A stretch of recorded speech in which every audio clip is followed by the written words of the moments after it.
ਦਰਸ਼ਕੋ break ਤੋਂ ਬਾਅਦ ਤੁਹਾਡਾ ਸਵਾਗਤ ਹੈ। ਜੀ ਡਾਕਟਰ ਸਾਹਿਬ, ਨੈਕਸਟ ਇਸ਼ੂ ਡਿਸਕਸ ਕਰਨ ਤੋਂ ਪਹਿਲਾਂ ਆਪਣੇ ਦਰਸ਼ਕਾਂ ਨੂੰ ਫੇਰ ਦੁਬਾਰਾ appeal. Viewers, you must agree that there is no human rights channel like TV84 worldwide. To keep the TV84 running, we need your economic help. To donate, please go to our website tv84.tv and become a recurring donor. Donate whatever you feel comfortable, but donate. Or make a check in name of TV84 and mail it at 36-01 37th Avenue, Long Island City, New York 11101 USA. We also look for advice and volunteers in this field. Thank you very much. जी doctor साहब की कहना चाहोगे ਤੁਸੀਂ ਅਗਲੇ issue ਬਾਰੇ? ਕੁਝ messages ਨੇ। ਵੀਰ ਹਰਮੇਲ ਸਿੰਘ ਲਿਖਦੇ ਨੇ, ਜੇ ਕੈਨੇਡਾ ਵਰਗੇ ਦੇਸ਼ ਵਿੱਚ ਕੈਨੇਡੀਅਨ ਗੋਰੇ ਗੋਰੀਆਂ ਸਿੱਖ ਕੌਮ ਦੀ ਨਸਲਕੁਸ਼ੀ ਦੀ ਗੱਲ ਕਰਦੇ ਹਨ ਤਾਂ ਪੰਜਾਬ ਵਿਧਾਨ ਸਭਾ ਅਤੇ ਭਾਰਤੀ ਲੋਕ ਸਭਾ ਵਿੱਚ ਕਿਉਂ ਨਹੀਂ? ਇਸ ਇਸ਼ੂ ਨੂੰ ਅਸੀਂ ਜਿਹੜੀ ਡਿਸਕਸ਼ਨ ਹੋਏਗੀ ਇਸ ਪ੍ਰੋਗਰਾਮ ਤੋਂ ਬਾਅਦ ਉਸ ਵੇਰਵੇ ਨਾਲ ਜੀ ਗੱਲਬਾਤ ਕਰਾਂਗੇ। ਵੀਰ ਜੀ ਦਾ ਸ਼ੁਕਰੀਆ। ਔਰ ਜਸਪ੍ਰੀਤ ਸਿੰਘ, ਜੱਸੀ ਧਨੋਆ, ਅਮਨਦੀਪ ਸਿੰਘ, ਭੈਣ ਜੀ ਰਾਜਵਿੰਦਰ ਕੌਰ, ਗੁਰਚਰਨ ਸਿੱਧੂ, ਜਸਵਿੰਦਰ ਸਿੰਘ, ਇਹਨਾਂ ਸਾਰਿਆਂ ਵੱਲੋਂ ਫਤਿਹ। ਸੋ ਅਸੀਂ ਅਗਲੇ ਇਸ਼ੂ ਵੱਲ ਜਾਂਦੇ ਔਰ ਮੈਂ ਇੱਕ ਵਾਰੀ ਫੇਰ ਦੱਸਦਾ ਕਿ ਇਸ ਪ੍ਰੋਗਰਾਮ ਦੇ ਖਤਮ ਹੋਣ ਤੋਂ ਬਾਅਦ ਕੁਛ ਮਿੰਟ ਦੀ ਵਿੱਚ ਹੀ ਜਦੋਂ ਜਿਹੜਾ ਇੱਕ ਫੁੱਲ ਡਿਸਕਸ਼ਨ ਘੰਟਾ, ਸਵਾ ਘੰਟਾ, 1.5 ਘੰਟਾ ਡਿਪੈਂਡਿੰਗ ਔਨ ਕਿ ਕਿਵੇਂ ਅਸੀਂ ਉਹਦੇ 'ਚ ਮੈਸੇजेस ਵੀ ਲਵਾਂਗੇ ਫੇਸਬੁੱਕ 'ਤੇ ਜੀ ਕਰਾਂਗੇ, ਜਿਹਦੇ 'ਚ ਸਾਰੀਆਂ ਡਿਵੈਲਪਮੈਂਟਸ ਇਸ ਹਫ਼ਤੇ ਦੀਆਂ ਜਿਹੜੀਆਂ ਖਾਸ ਤੌਰ 'ਤੇ ਸਾਡੇ ਲਈ ਪੇਸ਼ਕਦਮੀ ਹੈ ਆਪਣੀ ਮੰਜ਼ਿਲ ਵੱਲ, ਉਸ ਦੇ ਉੱਤੇ ਵਿਚਾਰ ਚਰਚਾ ਹੋਏਗੀ। SYL ਕਿਉਂਕਿ ਸਤਲੁਜ ਯਮੁਨਾ ਲਿੰਕ ਨਹਿਰ ਇੱਕ ਅਹਿਮ ਮੁੱਦਾ ਰਿਹਾ ਹੈ ਹਰ ਆਸਪੈਕਟ ਤੋਂ ਹੀ। ਚੋਣਾਂ ਦੇ ਵਿੱਚ ਵੀ ਇਹ ਮੁੱਦਾ ਬਣਿਆ। ਕੈਪਟਨ ਅਮਰਿੰਦਰ ਸਿੰਘ ਨੇ ਐਨ ਚੋਣਾਂ ਤੋਂ ਪਹਿਲਾਂ ਸਾਰੇ MLAs ਦੇ ਅਸਤੀਫੇ ਵੀ ਦਿੱਤੇ ਕਿ ਸੁਪਰੀਮ ਕੋਰਟ ਫੈਸਲਾ ਖਿਲਾਫ ਦੇਗਾ। ਫਿਰ ਉਹਨੇ ਸਾਰੇ ਚੋਣ ਕੈਂਪੇਨ 2004 ਦੇ ਵਿੱਚ termination of water agreements act pass ਕਰਨ ਦਾ ਕ੍ਰੈਡਿਟ ਲੈ ਕੇ ਇਹ ਕਿਹਾ ਕਿ ਜੀ ਇੱਕ ਬੂੰਦ ਵੀ ਨਹੀਂ ਜਾਣ ਦਿਆਂਗੇ। ਸੋ ਹੁਣ ਕਿਉਂਕਿ ਸੁਪਰੀਮ ਕੋਰਟ ਦੇ ਵਿੱਚ ਇਸ ਦੇ ਉੱਤੇ ਫਾਈਨਲ ਹੀਅਰਿੰਗ ਸੀ ਔਰ ਸਡਨਲੀ ਜਿਹੜੀ ਸੈਂਟਰ ਗਵਰਨਮੈਂਟ ਨੇ ਸੁਪਰੀਮ ਕੋਰਟ ਨੂੰ ਇਹ ਕਿਹਾ ਕਿ ਜੀ ਅਸੀਂ ਵਿਚੋਲਗੀ ਕਰਨਾ ਚਾਹੁੰਦੇ ਹਾਂ, ਅਜੇ ਸਾਨੂੰ ਵਕਤ ਦਿਓ, ਇਹ ਹੀਅਰਿੰਗ ਨਾ ਕਰੋ ਜੀ। ਔਰ ਪੰਜਾਬ ਔਰ ਹਰਿਆਣੇ ਦੇ ਮੁੱਖ ਮੰਤਰੀਆਂ ਨੂੰ ਉਹਨਾਂ ਨੇ 20 ਅਪ੍ਰੈਲ ਨੂੰ ਜਿਹੜਾ ਸੱਦਿਆ ਮੀਟਿੰਗ ਦੇ ਲਈ। ਹਾਲਾਂਕਿ ਬਾਅਦ 'ਚ ਮੈਂ ਕੋਈ ਖਬਰ ਦੇਖੀ ਹੈ ਵੀ ਉਹਨਾਂ ਦੇ ਸੈਕਟਰੀ ਲੈਵਲ ਦੇ ਲੋਕ ਗੱਲਬਾਤ ਕਰਨਗੇ, ਪਰ ਨਾਲ ਦੀ ਨਾਲ ਹੀ ਕੈਪਟਨ ਅਮਰਿੰਦਰ ਸਿੰਘ ਨੇ ਬਹੁਤ ਉਹਦਾ ਸਵਾਗਤ ਕੀਤਾ ਹੈ ਕਿ ਜੀ ਮੈਂ ਤਾਂ ਜਿਹੜਾ ਹੈ ਉਹ ਅਮਰਿੰਦਰ ਵੈਲਕਮਸ ਇਨੀਸ਼ੀਏਟਿਵ, ਮੈਂ ਤਾਂ ਪਹਿਲਾਂ ਹੀ ਕਿਹਾ ਸੀ ਕਿ ਜੀ ਪੋਲੀਟੀਕਲ ਮੀਡੀਏਸ਼ਨ ਹੈ ਔਰ ਦੂਸਰਾ ਤੀਸਰਾ ਕਰਨ ਦਾ। ਸੋ ਮੈਂ ਇਹ ਸਮਝਦਾ ਕਿ ਵੀ ਉਹ ਅੰਗਰੇਜ਼ੀ 'ਚ ਕਹਿੰਦੇ ਨੇ ਕਿ once you fool me shame on you, twice you fool me shame on me। ਔਰ ਇਹਨਾਂ ਦੀ ਪੋਲੀਟੀਕਲ ਲੀਡਰਸ਼ਿਪ ਦੀ ਮੀਡੀਏਸ਼ਨ ਇੰਦਰਾ ਗਾਂਧੀ ਨੇ, ਜਦੋਂ ਕਿ ਅਮਰਿੰਦਰ ਸਿੰਘ ਨੇ ਅੱਗੇ ਹੋ ਕੇ ਚਾਂਦੀ ਦੀ ਕਹੀ ਦੇ ਨਾਲ ਉਹਦਾ ਕਪੂਰੀ ਥਾਂ 'ਤੇ ਜ਼ਿਲ੍ਹਾ ਪਟਿਆਲਾ ਦੇ ਵਿੱਚ ਟੱਕ ਲਵਾਇਆ ਸੀ ਸਤਲੁਜ ਯਮੁਨਾ ਲਿੰਕ ਨਹਿਰ ਦਾ, ਉਦੋਂ ਵੀ ਇਹ ਇੰਦਰਾ ਗਾਂਧੀ ਦਾ ਇਹੀ ਅਵਾਰਡ ਸੀ ਦਿੱਤਾ। ਔਰ ਹੁਣ ਮੈਨੂੰ ਇਹ ਲੱਗਦਾ ਕਿ ਵੀ ਇਹ ਕਿਤੇ ਨਾ ਕਿਤੇ ਇਹ ਬਜਾਏ ਕਿ ਅਮਰਿੰਦਰ ਸਿੰਘ ਜਿਹੜਾ ਇਹਨਾਂ ਦਾ ਸਟੈਂਡ ਹੁਣ ਤੱਕ ਜਦ ਪੰਜਾਬ ਗਵਰਨਮੈਂਟ ਦਾ ਵੀ ਹਰਿਆਣਾ ਦਾ ਪਾਰਟੀ ਨਹੀਂ ਹੈ, ਹਰਿਆਣਾ ਨਾਲ ਰੌਲਾ ਤਾਂ ਹੈ ਜੇ ਸਤਲੁਜ ਯਮੁਨਾ ਬਿਆਸ ਹਰਿਆਣੇ 'ਚੋਂ ਲੰਘਦੇ ਹੋਣ ਜੀ, ਤੇ ਹਰਿਆਣਾ ਤਾਂ ਰਾਈਪੇਰੀਅਨ ਵੀ ਨਹੀਂ ਹੈ, ਨਾ ਹੀ ਰਾਜਸਥਾਨ ਰਾਈਪੇਰੀਅਨ ਹੈ। ਸੋ ਝਗੜਾ ਤਾਂ ਹਾਂ ਕਰਨਾਟਕਾ ਤੇ ਤਮਿਲਨਾਡੂ ਜਾਂ ਉਹਨਾਂ ਦੇ ਸਾਊਥ ਦੀਆਂ ਕੇਰਲਾ ਦੇ ਔਰ ਦੂਸਰੀਆਂ ਸਟੇਟਾਂ ਦੇ ਨਾਲ ਜਿਹੜੇ ਰਿਵਰਸ ਨੇ, ਕੋਈ ਜਾਂ ਬੰਗਾਲਾਂ ਦਾ ਝਗੜਾ ਹੈ ਤੀਸਤਾ ਰਿਵਰ ਦਾ, ਕਾਵੇਰੀ ਦਾ। ਪੰਜਾਬ ਦੇ ਵਿੱਚ ਤਾਂ ਈਵਨ ਹਰਿਆਣਾ ਜਾਂ ਕਿਸੇ ਦੇ ਨਾਲ ਮੀਡੀਏਸ਼ਨ ਜਾਂ ਰੋਲ ਹੀ। ਫਿਰ ਮੋਦੀ, ਫਿਰ ਇਹ ਜਿਹੜੀ ਬਿੱਲੀ ਬੈਠੇਗੀ ਬਾਂਦਰਾਂ ਦਾ ਸਮਝੌਤਾ ਕਰਾਉਣ, ਜਦੋਂ ਕਿ ਇੱਕ ਬਾਂਦਰ ਪਹਿਲਾਂ ਹੀ ਖਾ ਖੂ ਕੇ ਸਾਰਾ ਰੱਜਿਆ ਹੋਇਆ ਤੇ ਜਿਹੜਾ ਦੂਜੇ ਹੱਥ 'ਚ ਉਹਨੂੰ ਵੀ ਜਿਹੜਾ ਉਹ ਖੋਹਣਾ ਚਾਹੁੰਦਾ। ਸੋ ਅਸੀਂ ਇਹ ਸਮਝਦੇ ਹਾਂ ਵੀ ਇਹ ਇੱਕ ਖਤਰਨਾਕ ਪਲੋਏ ਵੀ ਹੋ ਸਕਦਾ। ਔਰ ਇਨ ਦਾ ਐਂਡ ਆਫ ਦਾ ਡੇ ਅਮਰਿੰਦਰ ਐਨ ਚੋਣਾਂ ਤੋਂ ਪਹਿਲਾਂ ਤੱਕ ਤਾਂ ਇਵੇਂ ਸੀ ਕਿ ਜਿਵੇਂ ਉਹਨੇ ਫਨ ਚੁੱਕਿਆ ਹੋਇਆ ਹਰ ਪੱਖ ਤੋਂ ਹੀ, ਐਨ ਇੱਧਰ ਉੱਧਰ ਫੁੰਕਾਰੇ ਵੀ ਮਾਰਦਾ ਸੀ, ਫਿਰ ਐਂ ਵੀ ਦੱਸਦਾ ਵੀ ਸੀ, ਕਦੇ ਐਂ ਮਾਰਦਾ ਸੀ। ਲੇਕਿਨ ਹੁਣ ਜਦੋਂ ਦਾ ਉਹ ਬਣਿਆ, ਨਾ ਕੋਈ ਬਾਦਲਾਂ ਦੇ ਖਿਲਾਫ ਗੱਲ ਆਈ। ਔਰ ਈਵਨ ਟ੍ਰਿਬਿਊਨ ਦੇ ਹਰੀਸ਼ ਦੇ ਨਾਲ ਖਾਰੇ ਐਡੀਟਰ ਨਾਲ ਇਹਦਾ ਲੰਚ ਸੀ, ਉਹਦੇ 'ਚ ਵੀ ਉਹਨਾਂ ਨੂੰ ਪੁੱਛਿਆ ਕਿ ਜੀ ਕੀ ਬਦਲਿਆ, ਔਰ ਉਹਨੇ ਕਿਹਾ ਐਡੀਟਰ ਨੇ, ਉਹਨੇ ਕਿਹਾ ਜੀ ਇੰਨਾ ਕਿ ਜਿਹੜਾ ਰੇਤ ਮਾਫੀਆ ਔਰ ਬਜਰੀ ਮਾਫੀਆ, ਅੱਗੇ ਨੀਲੀਆਂ ਪੱਗਾਂ ਵਾਲੇ ਮਾਫੀਆ ਸੀ, ਹੁਣ ਚਿੱਟੀਆਂ ਵਾਲੇ ਨੇ। ਕਹਿੰਦਾ and Amarinder agreed with me. ਹੁਣ ਉਹ ਮਾਫੀਆ ਜਾਂ ਡਰੱਗਸ ਜਾਂ ਬਾਦਲਾਂ ਨੂੰ ਕਹਿੰਦਾ ਸੀ ਮੈਂ ਲੰਮਾ ਪਾ ਦੂੰ ਬੁੱਢੇ ਨੂੰ, ਪਰ ਕੋਈ ਕਰਪਸ਼ਨ, ਕੋਈ ਮਜੀਠੀਆ, ਕੋਈ, ਔਰ ਮੈਨੂੰ ਇਹ ਲੱਗਦਾ ਵੀ ਇਹ ਈਵਨ SYL ਦੇ ਉੱਤੇ ਜਿਹੜਾ ਬਾਛਾਂ ਖਿਲ ਗਈਆਂ ਕਿ ਜੀ ਸੱਦ ਲਿਆ ਸਾਨੂੰ ਮੀਟਿੰਗ ਲਈ, ਇਹ ਠੀਕ ਨਹੀਂ ਹੈ। ਇਹ ਕਿਸੇ ਨਾ ਕਿਸੇ ਪਾਸੇ ਅੰਦਰੋਂ ਅੰਦਰ ਜਿਹੜਾ ਇਹਨਾਂ ਨੇ ਜਿਹੜਾ ਹੈ ਉਹ ਗਿਵਨ ਕਰਨ ਦੀ ਲਾਈਨ ਮੈਨੂੰ ਲੱਗਦੀ ਹੈ। ਸੋ ਅਸੀਂ ਹਾਲ ਦੀ ਘੜੀ ਕਿਉਂਕਿ ਇੰਨੀ ਕੁ ਜਾਣਕਾਰੀ ਹੈ, ਸੋ ਇਸ ਨੂੰ ਅਸੀਂ ਚੇਤਾਵਨੀ ਦੇ ਸਕਦੇ ਹਾਂ ਕਿ ਵੀ ਇਹ another sell out may be on the cards। ਜੀ ਡਾਕਟਰ ਸਾਹਿਬ ਬਿਲਕੁਲ। ਹੁਣ ਤੁਸੀਂ ਸਾਡੇ ਦਰਸ਼ਕਾਂ ਨੂੰ ਦੱਸ ਦਿਓ ਅੱਜ ਦਾ ਵਿਚਾਰ।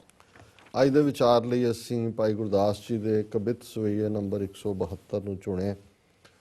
ਸੋਵਤ ਪੈ ਸੁਪਨ ਚਿਰਤ ਚਿੱਤਰ ਦੇਖਿਓ ਚਾਹੇ, ਸਹਿਜ ਸਮਾਦ ਬਿਖੈ ਉਨ ਮਨੀ ਜੋਤ ਹੈ।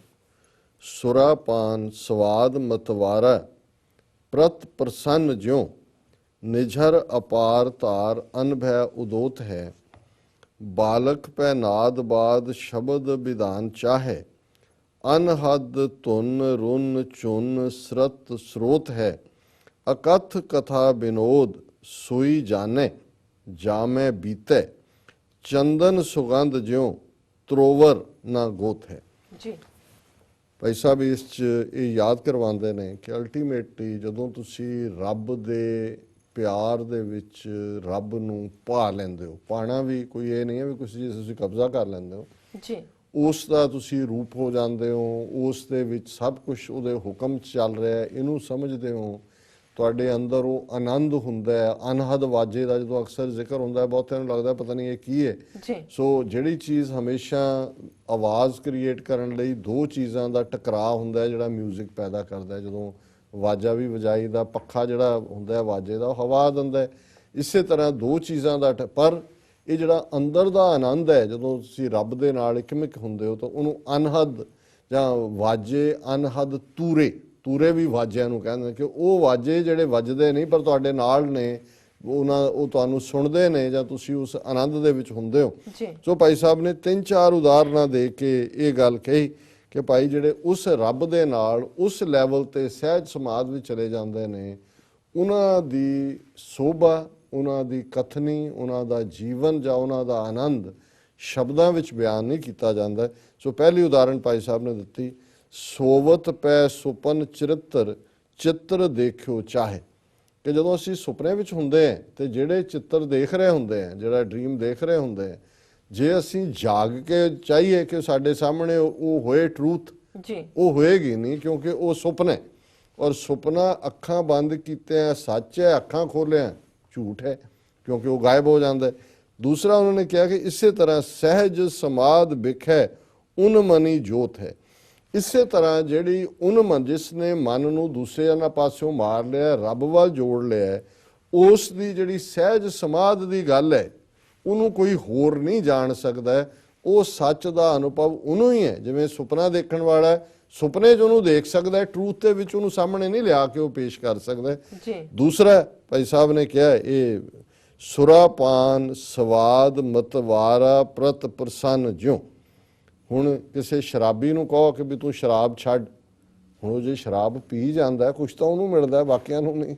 ਸੋ ਉਹ ਭਾਈ ਸਾਹਿਬ ਨੇ ਕਿਹਾ ਵੀ ਸੁਰਾਪਾਨ, ਕਿ ਜਿਹੜਾ ਸ਼ਰਾਬੀ ਹੈ, ਜਿਹੜਾ ਉਹ ਸ਼ਰਾਬ ਦੇ ਮਤਵਾਰੇਪਨ ਦੇ ਵਿੱਚ ਉਹ ਖੁਸ਼ ਰਹਿੰਦਾ, ਪ੍ਰਸੰਨ ਜਿਉਂ, ਉਹਨੂੰ ਲੱਗਦਾ ਵੀ ਮੇਰੀ ਖੁਸ਼ੀ ਉਹਦੇ 'ਚੋਂ ਹੈ। ਉਹ ਤਾਂ ਹੁਣ ਸ਼ਰਾਬੀ ਦੱਸ ਸਕਦਾ ਵੀ ਉਹਨੂੰ ਕੀ ਖੁਸ਼ੀ ਮਿਲਦੀ ਹੈ, ਲੇਕਿਨ ਕੁਛ ਤਾਂ ਉਹਨੂੰ ਮਿਲਦਾ ਜਿਹੜਾ ਉਹ ਪੀ ਜਾਂਦਾ ਹੈ। ਸੋ ਭਾਵੇਂ ਵਕਤੀ ਤੌਰ 'ਤੇ ਹੀ ਹੁੰਦਾ, ਉਹਨੂੰ ਹੀ ਗਾਲ ਰਿਹਾ ਹੁੰਦਾ, ਲੇਕਿਨ ਭਾਈ ਸਾਹਿਬ ਨੇ ਇਹਨੂੰ ਵੀ ਐਜ਼ ਏ ਉਦਾਹਰਣ ਯੂਜ਼ ਕੀਤਾ, ਨਿਝਰ ਅਪਾਰ ਧਾਰ ਅਨਭੈ ਉਦੋਤ ਹੈ।